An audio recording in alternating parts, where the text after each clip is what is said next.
नमस्कार, आप सभी साथियों का अपने इस चैनल में स्वागत करता हूं। साथियों, आज बहुत ही महत्वपूर्ण न्यूज़ पब्लिश हुई है, जिसका पहले टाइटल बताता हूं और फिर इस न्यूज़ के बारे में। जैसे न्यूज़ का टाइटल क्या है पहले आप बताता हूं।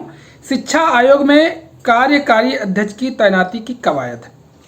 अब बात यह है, आज हम इस चीज़ की पूरी एनालिसिस करेंगे इस वीडियो में कि कार्यकारी अध्यक्ष को बनाया जा सकता है, और अगर कार्यकारी अध्यक्ष बना लिए जाते हैं तो परीक्षा कब तक संभव है।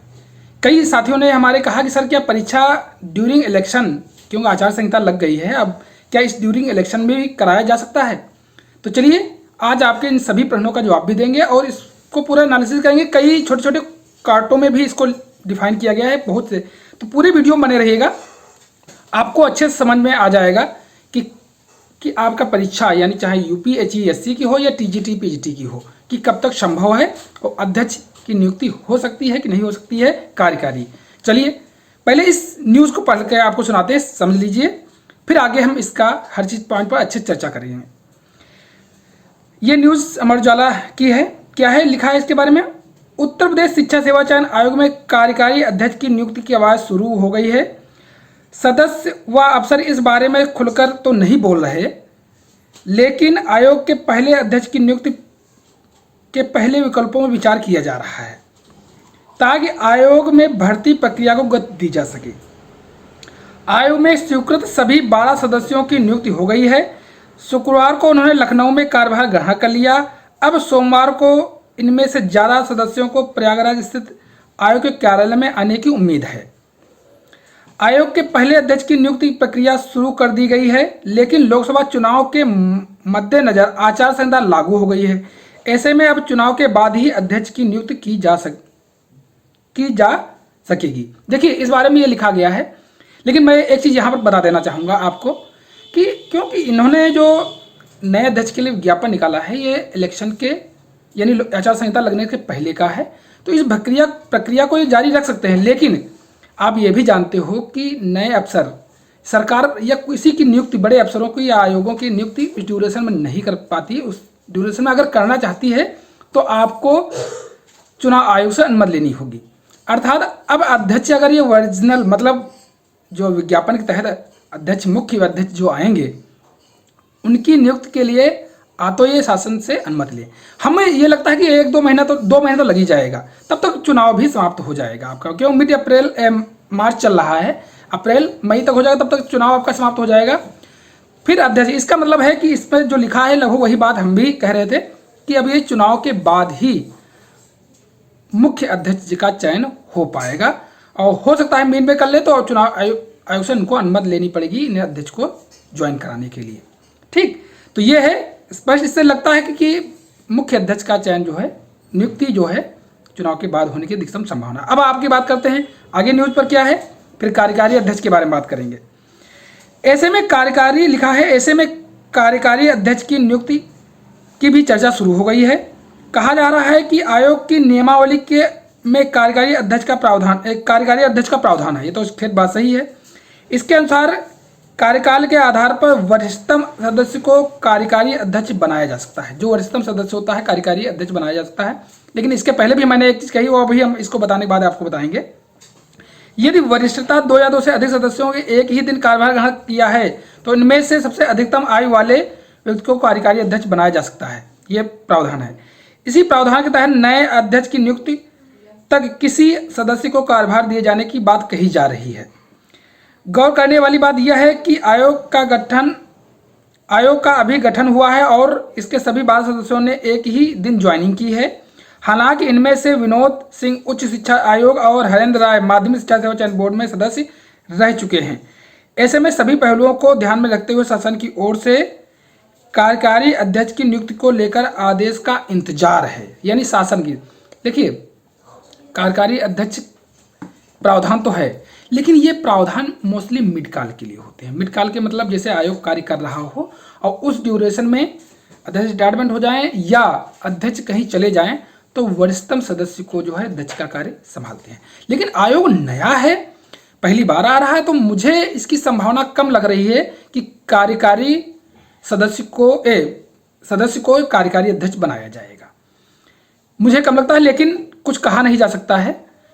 परिस्थितियां बदलती हैं, नियम है के अनुसार, तो संभवता है, संभव है, ऐसा कुछ नहीं कि कार्यकारी अध्यक्ष को बना। अब बात करेंगे, इसमें कुछ अन्य भी पॉइंट है, उसको भी चर्चा करेंगे। चलिए वो भी बात पॉइंटों की चर्चा कर लेते हैं।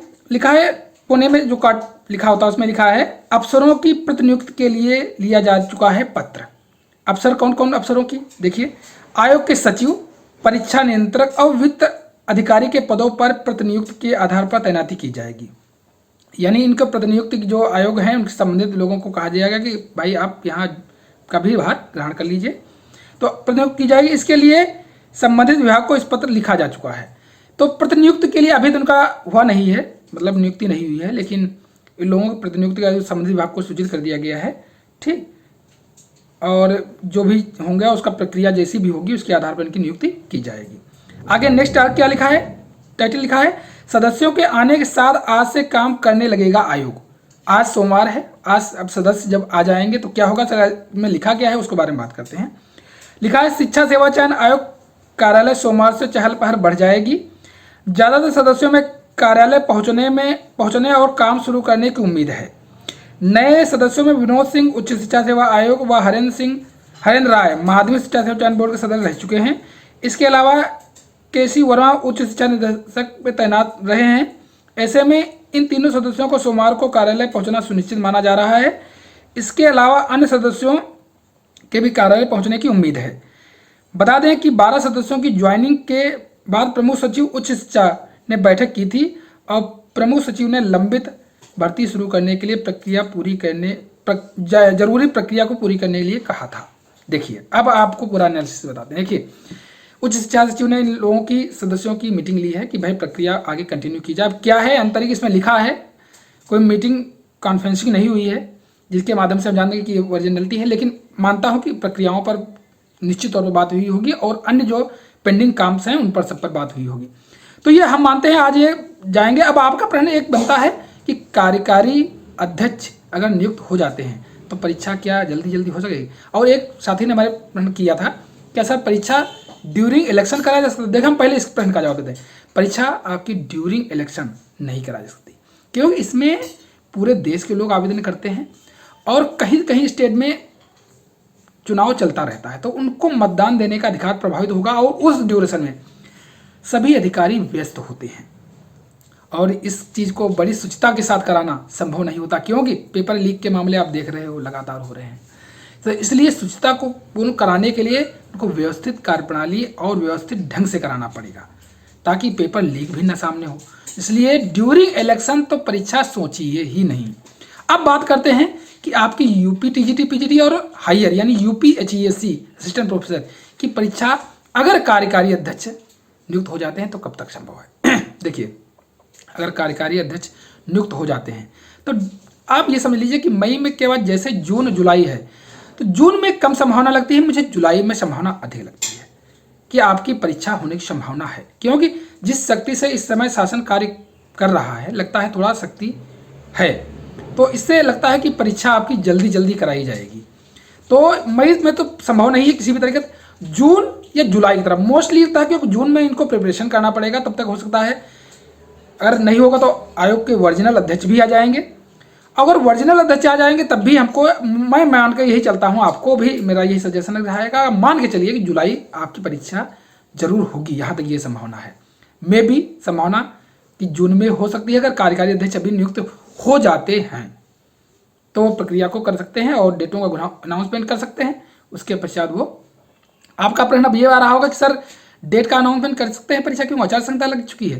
देखिए पुराना विज्ञापन है तो डेट का अनाउंस कर सकते हैं, लेकिन एक चीज़ मैं कहूँगा, लोक सेवा आयोग ने ड्यूरिंग इलेक्शन की जितनी भी एग्ज़ाम थे उसने उन्हें पोस्टपोन कर दिया है। हमने पहले भी कहा था कि ड्यूरिंग इलेक्शन एग्ज़ाम नहीं कराए जाते हैं, इसलिए पोस्टपोन होने भी है। तो ये भी ड्यूरिंग इलेक्शन तो एग्ज़ाम नहीं कराएंगे, एग्ज़ाम उसके बाद ही जाएगा।